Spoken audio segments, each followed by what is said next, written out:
یہ اندلس کوئی معمولی جگہ نہیں تھی. ہمارے اسلاف نے بڑی بڑی قربانیاں دی تھی. میں آپ کو کیا بتلاؤں میرے دوستو, کیسی قربانیاں. میں اس کی ایک جھلک دے کر کے اپنی بات کو آگے بڑھاؤں گا.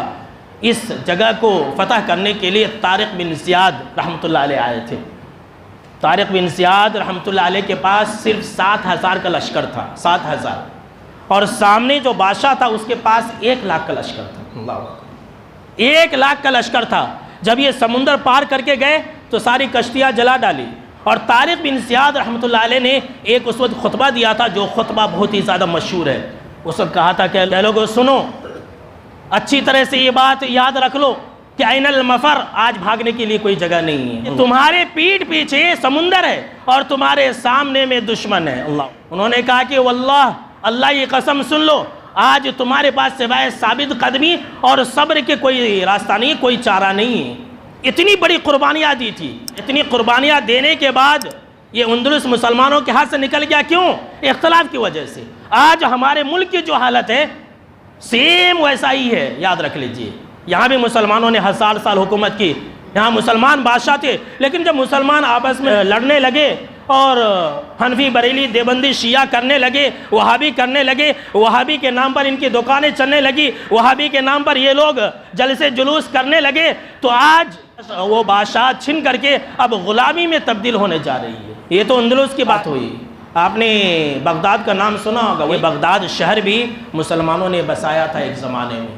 یہ علم کا مرکز تھا, علماء اور محدثین کا مرکز تھا. جی ہاں میرے بھائیوں, بڑا ہی خوبصورت شہر. لیکن یہاں پر بھی مسلمان آپس میں لڑنے لگے. یہاں پر بھی سیاسی چنگاریاں پھیل گئی, سیاسی اختلاف. میں بڑا تو بڑا, میں بڑا تو بڑا. جب کرنے لگے تو ہلاکو خان نے, جو چنگیز خان کا پوترا تھا, ہلاکو خان نے اس شہر کی اینٹ سے اینٹ بجا دی. کبھی آپ پڑھیے تاریخ بغداد, آپ پڑھیے.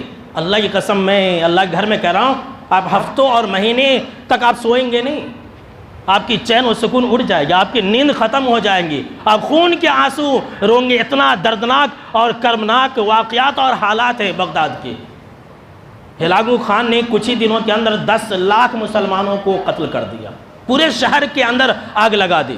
دیکھنے والوں نے دیکھا اور لکھنے والوں نے لکھا کہ بغداد کے اندر ایک لائبریری تھی بیت الحکمہ کے نام سے. بے شمار کتابیں, ہر طرح کی علم و فنون پر کتابیں تھیں. اس کتاب کو جلا کر کے یا ایسے ہی ہلاکو خان نے دریا کے اندر پھینک دیا, جس کی وجہ سے مہینوں تک دریائے دجلہ کا پانی جو ہے کالا, سیاہی, جو کالا ہوتا نا سیاہی, پہلے وہ انک سے لکھتے تھے نا, مہینوں تک دریائے دجلہ کا پانی جو ہے, دریا کا پانی سیاہ بہتا رہا. اور خون اتنا بہا گیا کہ مہینوں تک جو ہے اس دریا کا پانی لال سرخ بہتا رہا. اللہ اکبر. پورے شہر کے اندر جہاں بھی دیکھے لاش ہی لاش اور بدبو, اس کے علاوہ کچھ اور دوسرا تھا ہی نہیں. یہ دن کیوں دیکھنا پڑا؟ اختلاف کی وجہ سے. جب مسلمان آپس میں لڑنے لگے, حالات سے آنکھ بند کر لی, ہم کو کیا ہے, میں بڑا تو بڑا, جب کرنے لگے تو اللہ نے ان کے اوپر ہلاکو خان کو مسلط کر دیا.